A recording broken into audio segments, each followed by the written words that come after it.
शेतकरी मित्रांनो नमस्कार. मी आपला शुभचिंतक अमोल पाटील. प्रश्न तुमचे उत्तर आमचे या सदरामध्ये आज आपण प्रश्न बघणार आहोत पेरू पिकाचा.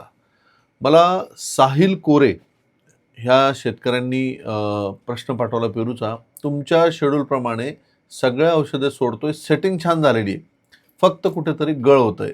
आता ही गळ या प्रकारे होते. जे फोटो आपण बघतोय की साधारण लिंबू आकाराची फळं भरपूर सेटिंग झाडावर आहे आणि लिंबू आकाराची फळं ही गळत आहेत.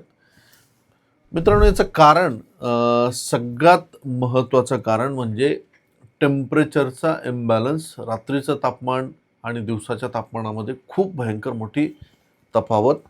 पाण्याचा शॉक बसणे किंवा पाणी कमी होणे, उन्हाच्या तडाख्यामुळे फूल जे आहे, फळ जे आहे हे गळणे.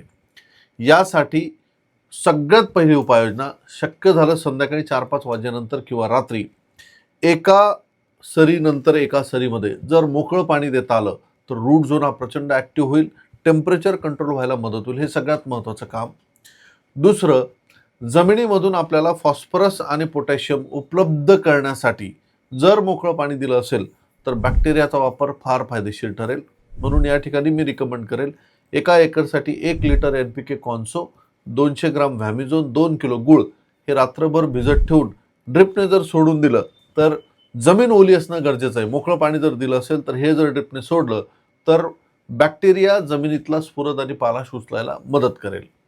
वरती उन्हापासून झळ जी बसते, जी शॉकवेव्ह बसते, जे तीव्र सूर्यकिरणांमुळे झाडाला फोटोसिंथेसिस व्हायला अडचण होते, ते सहन करण्यासाठी 200 लिटर पाण्यामध्ये 500 मिली अपसिल OSA सोबत 05234 1 किलो, गरज असेल तर कीटकनाशक, बुरशीनाशक नेटिव्ह 100 ग्राम आणि स्टिकर ब्लेस सुपर 50 ml अशी जर फवारणी घेतली तर नक्कीच गळ थांबेल आणि फळ पोसायला सुद्धा मदत होईल. पण उपाययोजना करताना तुमच्याकडे संत्र्यामध्ये अशी गळ होत असेल, डाळिंबात अशी गळ होत असेल, पेरूत अशी गळ होत असेल तर ही उपाययोजना नक्की करा. उपाययोजना करताना दोन्ही तिन्ही एकाच वेळेस करणं गरजेचं आहे. धन्यवाद.